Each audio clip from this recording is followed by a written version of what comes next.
Is it just my imagination? Or is it just insanity for me to constantly yearn for that deep soul feel love?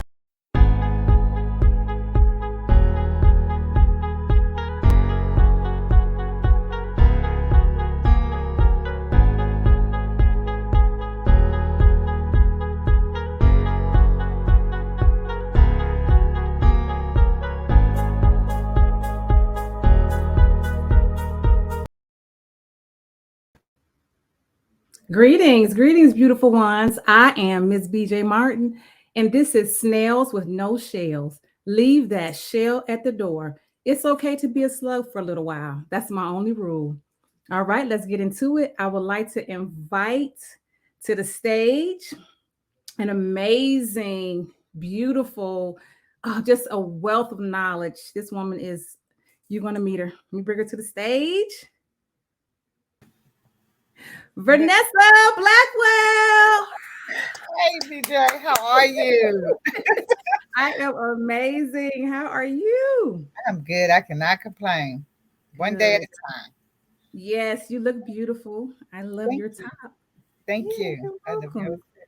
All right. So, okay, ladies and gentlemen, Vernessa Blackwell, she is an international best-selling author, a speaker, veteran, grief and joy restoration coach.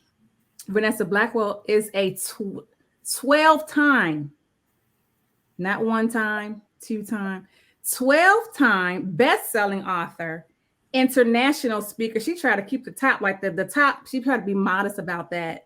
I'm just a speaker. No, she's an international speaker. Okay. And award-winning author of The Grief Helpline. Amazing. Thank you so much for joining Snails with No Shells. We appreciate you. Thank you so much for having me. Yes. All right. So let's get into it. Vernessa, where were you born and raised? I was born in North Carolina, Roxborough, North Carolina, and my parents moved to the DMV when I was 6 months old. So I was raised in D.C., Washington, D.C. Oh, okay. I didn't know you were from the South, the dirty South. And so, what was it like growing up in DC? It was good. Well, those were the good old days to me because when you look back now at the times, I mean, we could play outside till the street lights came on. So times were good back then.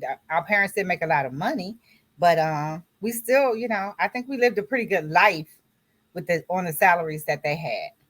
Mm-hmm. Mm-hmm. And you have how was it like? Did you have a big family or? Yeah, well, I had 3 sisters and a brother, and they all passed away. So I'm the last one left. Oh, So wow. we had a good childhood though. I remember we used to play a lot. I mean, my younger sister, she was 3 years younger than me, and she was the last one to pass. She passed in 2014. But my dad died in 82, and my mom died in 1998. My older sister passed away in 2005. 2007, the love of my life was killed in a car accident. And then 2009, my brother passed away. 2012, the oldest sister passed away. And in 2014, I lost my youngest sister. Vernessa. Yeah. Oh my gosh. I haven't even gotten to that part of the conversation yet. Yeah. Okay, that explains a lot about why you do what you do. Yes. Okay. Wow. Okay. We'll get back to that part of your life. Oh my gosh. And that's why I love interviewing you all, because I find out so much that I didn't know. And then I see like, oh, I understand certain things, when you say certain things or, your stance on things or certain things that you support, Right. Wow. Okay, so we'll come back to that. What when you were growing up, like when you were a little girl, what did you want to be when you grew up? A teacher. You did. Mm-hmm. Oh, why? I wanted to be a teacher. I don't know why, because I had a 6th grade teacher, Miss Marilyn, And she was so attentive to me, at that stage, because my mom worked at night and my dad, she like was just off on Saturdays and Sundays and still went back to work on Sunday nights. So she slept a lot of times in the evenings when we got home. She would have been uncooked or whatever. And then my dad would come in, make sure we ate, and then mama would get up at 10 to go to work. But Miss Marilyn, she was so, hey, Vanessa, do you need anything? And I got kind of quiet. I guess, teenage girls getting ready to, from 12 to 13 was that age where you just like trying to figure it all out. And Miss Marilyn, I'll never forget her. She lived up by the zoo on Connecticut Avenue, and she let me come spend the night. My mom actually let me go with Miss Marilyn. She was real cool, though. She was really cool. She had a nice little place uptown, and I just admired her lifestyle. She didn't have any kids, and for her to take me up under her wing and let me come to her house, she had some little salad. She made a little salad, and I'll never forget the little salad dressing. It was like that red Romano, that salad dressing. And it tasted like a little wine was there. I was like, oh, this is good right here. I looked at the bottle. This is wine. But it was salad dressing, right, with a little oil and vinegar in it. And she was really attentive to my needs. And that at that point, I said, well, one day I would like to be a teacher so I can help young girls out like that, Well, that's funny how the little things that we remember. You remember some salad dressing. I was like, the salad dressing is good, right? I don't know what was in the salad, but the dressing was good. And I was like, well, I'm gonna give me some of this right here, because the bottle was so cute. The little bottle, it looked like soy sauce bottle, but it was Yes. Yes, that's so sweet. So what happened? Did you become the teacher? No, I didn't. My mom used to say I should have been a teacher too. My uncle said because they said I was kind of bossy. Probably to tell the kids what to do. So I did do substitute teaching, and I actually was an instructional aide for developmentally delayed children. That was it was an interesting job. Yes. It really was. Had a love for kids with special needs because my brother was handicapped. And so we had hemophiliacs that ran in our family. And I really think that's why the principal gave me the job, because I told her that we had already been around kids, special kids. And so, but some of one, I never forget this little guy. His name is Scott Fisher. He had the cutest little face, but he had stumps for legs. But Scott was a handsome little guy, and he walked on his hands, in a little board. But yeah, kids with trachs, autistic. I had a whole little class for like 12 kids, and then I was the like the aide, the teacher's aide. So yeah, that was interesting. I like the fact that they worked 9 months and was off for the summer. That was great. So it was pretty cool. Okay, so you did teach for a little while. A little while, yeah. Yeah, because the teacher's aide, they do a lot. Like the teacher's assistant, they sometimes I've seen them do more than some teachers. I'm just saying, I'm gonna be honest. Those teachers aide, they do a lot and get underpaid. Yeah, you're right. You are. Yeah. Yeah. So yes, you did teach. You did teach, Vernessa. So after that, what did you decide to do? Then I worked at the post office and at the warehouse, and did that for temp. Had a temp tour, and they actually brought me on full time in the rewrap section, wrapping packages that was busted or whatever. But they gave me a split shift. They gave me 6:15 in the evening to like 3:15 in the morning, and I was off Tuesdays and Thursdays. And at the time, I had a daughter, and I was like, I can't do this, Yeah.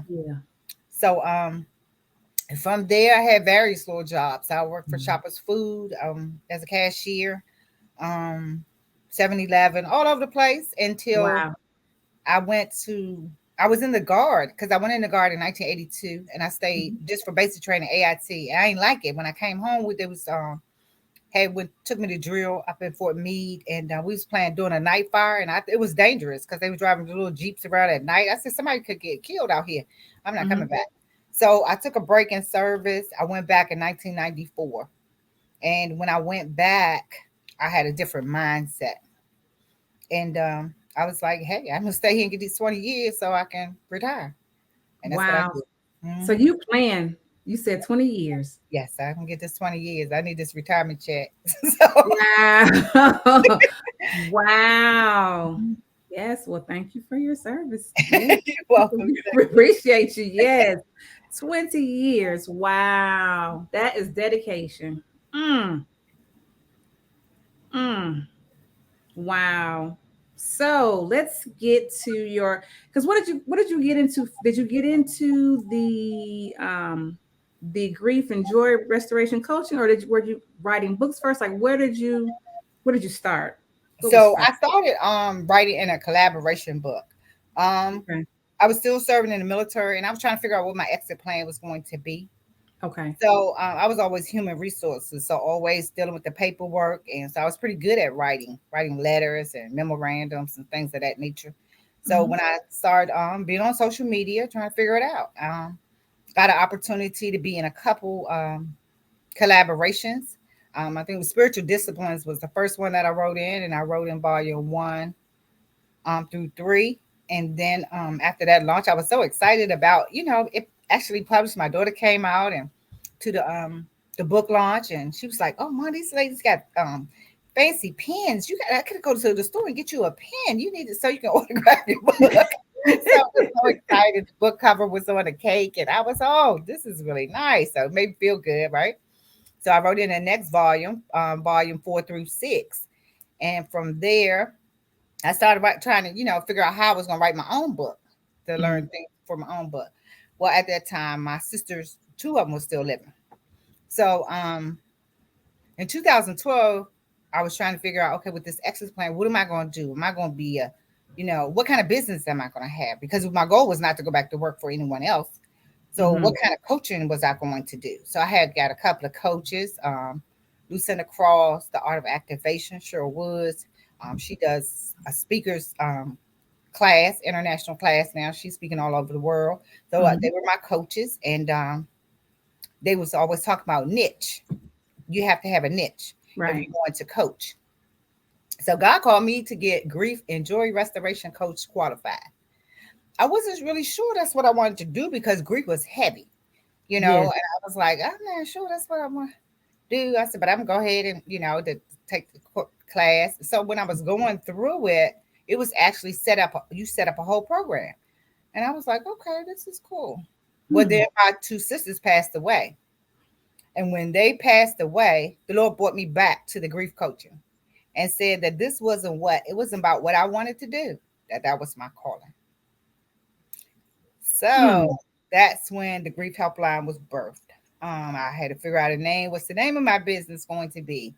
What am if I'm going to have a coaching business, I wanted to have books because I know that with grief, I can't be everywhere. You see what I'm saying? People are dying all over the world. And I Hmm. wanted to have some products that I can send them to help them. Hmm. So I started on with my book, The Grief Helpline, and it was a devotional for 100 days, and it walks you through the stages of grief. That's the first 50 days. The second half of the book is joy restoration. So then it goes into how you can restore your joy after a personal loss. Okay. When the book launched, by the time the book was published, my God had given me two more books. So Wow. yes, I told my publisher, I said, "Oh, this is great. I got this box of books." I said, "But the Lord's giving me two more books." She said, "Well, great. Just go ahead and pick out a package, and, just like you did the last time. And we'll go through, what you want. You want to do one at a time, or you want to do both?" I said, "No, ma'am. I'm going to have to learn how to do this because I paid almost $5,000 to get that book published, right?" Oh, wow. Yeah, it was like Hmm. $3,800 because you want the one with the bells and the whistles. They said they'll give you some bookmarks and some flyers, and you get all of this a Facebook banner. Everything's pre-made. So I was like, yeah, give me Mhm. that one. But yeah, and so that's when I started to learning to self-publish. So I self-published the journal first, and then I did um, a workbook to go with the grief helpline book, the devotional, and then I did a planner and a coloring book. So I created a grief kit to help people that's Mhm. dealing with grief and loss. Wow. Mhm. And so you're creating all this for other people, but then you're dealing with your, how do you deal with your, how did you deal with your own grief with all the your family members passing like this? How did you get through that? Like, Well, like I said, a lot of the tools that I learned in the grief and joy restoration coaches, like the journaling. Journaling was very therapeutic for me. So some of the things that I learned while when I took that grief and joy restoration class, I started to apply them to my life. And so the steps that I did with the 100-day devotional were things that I was using for me to help me heal. And then, like I said, since I lost all my siblings, I have nieces and nephews. They're adults now, but I would, they would call me from time to time, or my kids, like, oh, I really miss Auntie. So I had to have something that I could share with them. Okay, it's one day at a time, but we can make it. Do X, Y, and Z. And if you keep doing this, stay in focus, you see what I'm saying? It'll lift and you'll, feel better. yes. Focus on the positive, and not the negative. You see what I'm saying? Remember the good times, and explaining to them life and its processes. I mean, it's a debt we all got to pay. You see what I'm saying? It just pushed me to the front when I became the last one to be determined to leave our name on something. The Yes, Blackwell was legacy. here. Yeah. Mm-hmm. And that's when I stepped up to the front and started with the books. They helped me to create that. Yes, that's beautiful. Mm-hmm. I've talked to other guests on my show, and I was always, it seems as if we've all because like you've been writing these books and you just been flying. Like Vernessa, I'm hearing Vernessa Blackwell's name everywhere. I didn't know anything about her being in the military. All I know is that she was, she got these anthologies going on. She's this author, and this is, so I'm hearing your name, but that's what I'm hearing it more about, you being an author. Mm-hmm. And I was saying to other guests who've talked about that, like sometimes it seems like we've all had to experience something kind of tragic or just devastating, and based on how we feel about it. I don't, it doesn't matter how the other person, somebody else might be like, oh, that's nothing, but it could be something to us. Right. Mm-hmm. It's like you experience something, like God brings this experience into your life that really just makes you really have to go within and turn to him. Like you have no choice but to be here to be able to have these certain experiences, so that you can have a testimony when you come out of it, and so that you can help other people. Because had you not been through this, you wouldn't really know how to deal with the grief, or even what it feels like. So we all have our own journeys, we all have our own stories, and I think that's beautiful though. I know you had no idea that you'd be doing that. And then you still, she said she ain't a teacher. You taught, you're teaching, you're still teaching, because not only is she a 12-time best-selling author, Vernessa she teaches you how to become a best-selling author. Now, and ladies and gentlemen, I've been talking about this woman probably in every interview that I've been doing, talking about this anthology that I was a part of, Finding Joy in the Journey Part 2. This is Vernessa Blackwell. This is who I've been talking about because of you, the opportunity that was presented, from Tina D. Lewis, from her to get in on your project, is how I even wound up here on the Owner platform. So I do want to say thank you, Vernessa. Again, this is her, ladies and gentlemen. This is her. This is what I've been talking about. I'm talking about her every time. Yes, we're going to keep talking about Vernessa Blackwell, the visionary, probably every interview. If anybody says an anthology, here we go. Here I'm talking about. Yes. Well, thank you. Yeah. So let's get into that. Let's get into your finding joy in the journey, because I was on the second project. So let's get into that. How did you get on that path? Okay, so when I started, like I said, I was in 6 anthologies before I launched my first one. And the first one was Your Wings Were Ready, but My Heart Was Not. That was 20 authors, and we all did a chapter. And we was talking about a tribute to our loved one, somebody who had passed away. It went well. It really did. We made bestseller, and that was the goal. And I was excited about that, and so were they. And then they say, Miss Vernessa, what we going to do next? I said, what? I was like, I'm not sure. I said, I really don't read chapter books anymore because a lot of people that's struggling with grief and loss don't have a long concentration span. So, Mm, devotionals work very well for me and for most of my clients, right? They yes, just need something for the day. So you give them something for today, they can get through that day, yes, and that's why I always say one day at a time. Because I think, like you were saying, sometimes God allows us to go through things, but He wants mhm, that testimony. Your mm, testimony can save someone else. And so I absolutely. learned to talk about it, you know. There's healing in sharing, putting it back into the universe. We can't carry the weight of the world on our shoulders. The world belongs to the Lord. So once it happens to us, then we need to talk about it, Yes, heal from it, grow from it, and move forward. Um, because a lot of people go through stuff and they feel like, I can't make it out of this, or they get stuck. They start drinking, drugging, doing a lot of things that they wouldn't have done had they not had these experiences in their right. life or traumas in their life.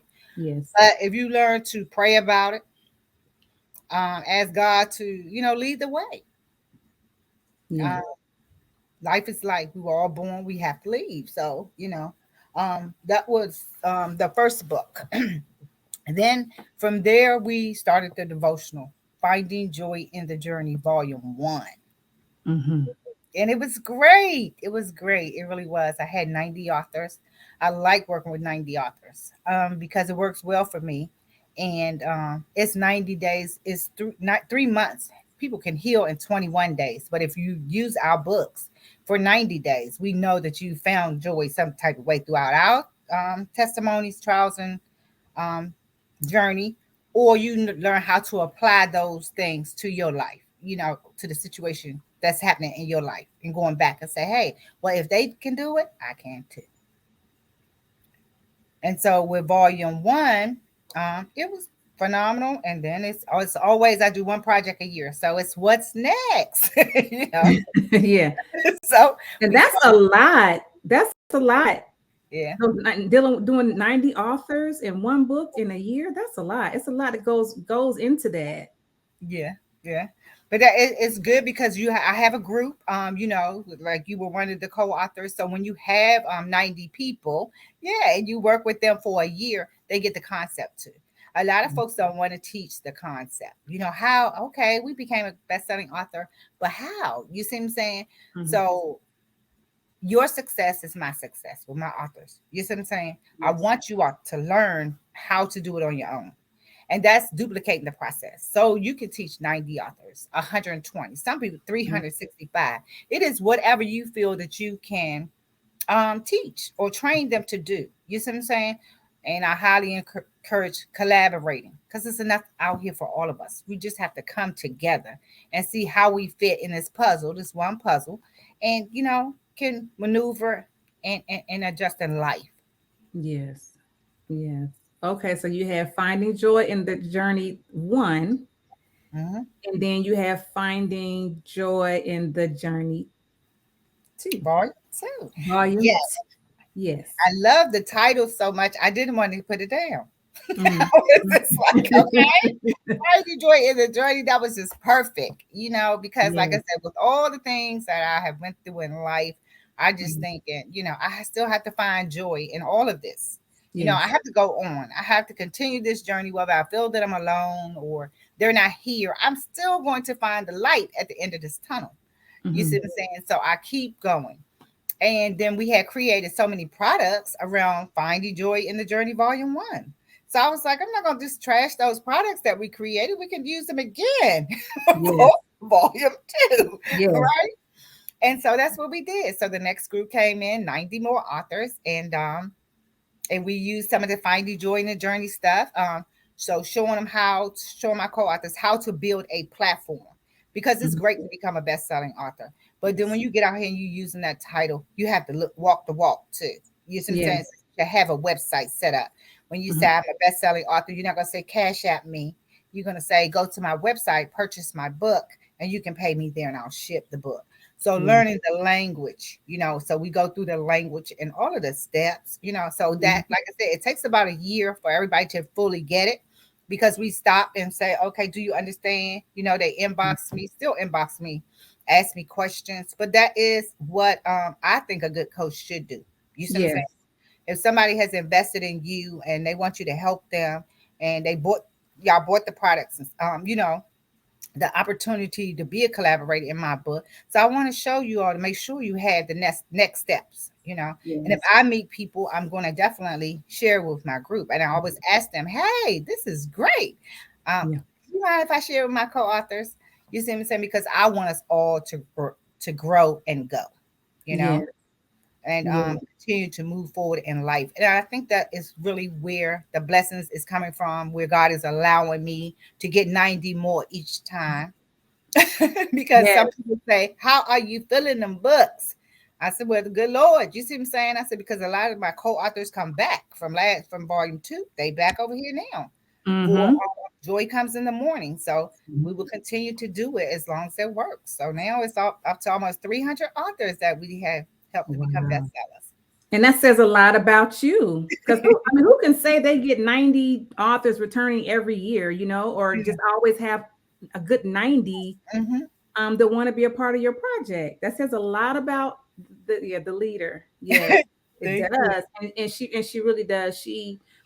We do Zoom meetings about the book. You're very aware of what's going on. She come in, she does lives, questions. Vanessa, she's really she really caters to her authors, and she really is available for us. And I will say, I'm very thankful for the opportunity to be in the second book, because that year my grandmother had died, and then my brother was murdered that year that we started with the Finding Joy in the Journey Volume 2.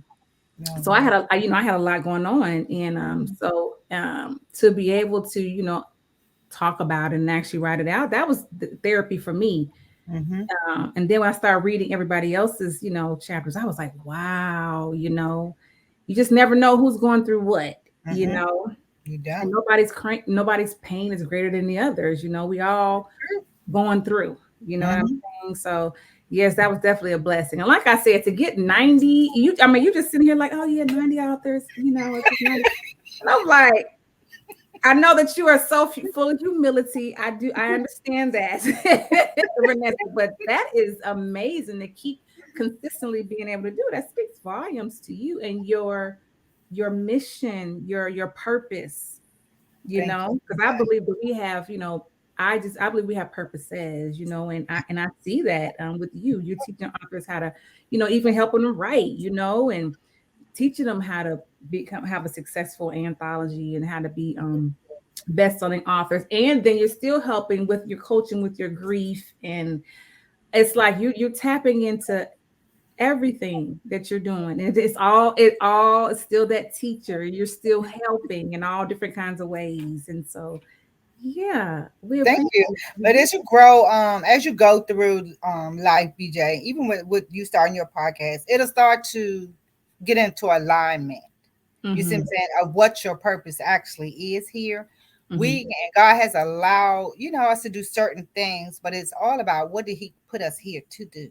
Mm-hmm. And when you find that and you fit right in it, it's like a mold. You see what I'm saying? You just get in it and get comfortable, and because it's in alignment with what you were called to do.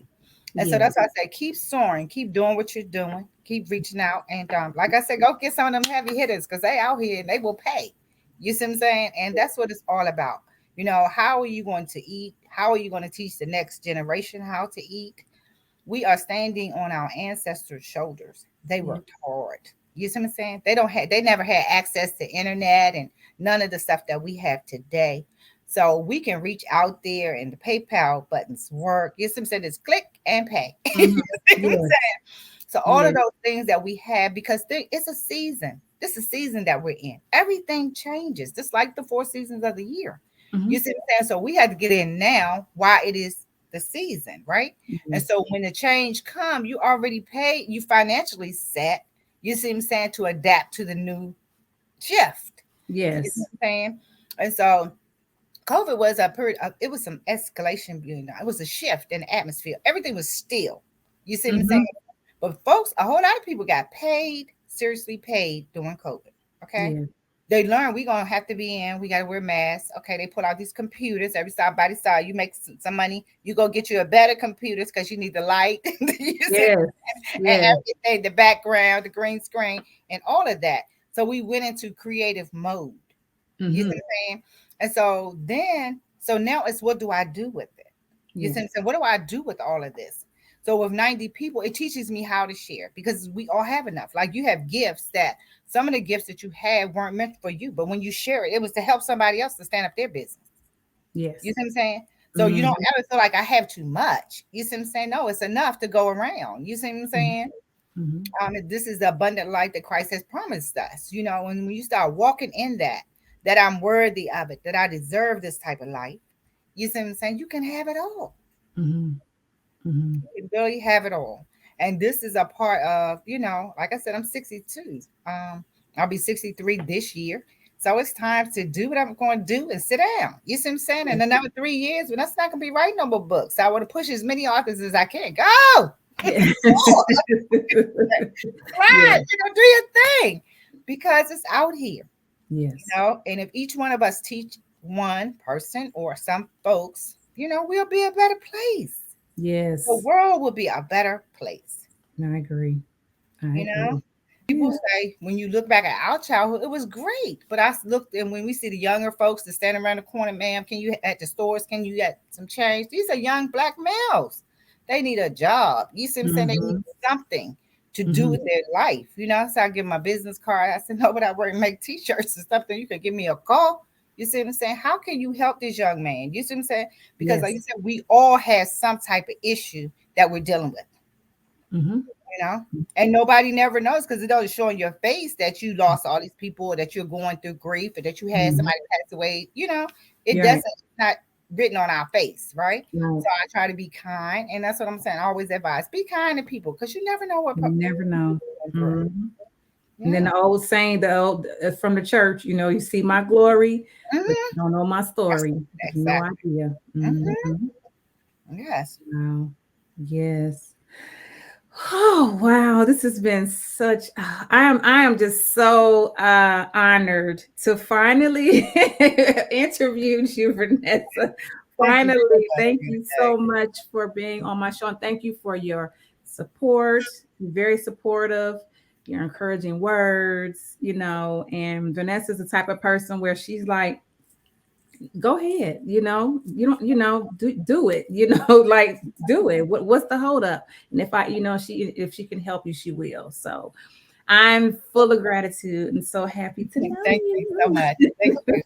Yep. Continue to step out in faith, because faith without works is dead. So Yes. you have to move with the faith. You have faith that God said, He gave you all of this. Your Mhm. show is way bigger than this. You're going to do great things. You just have to step out there.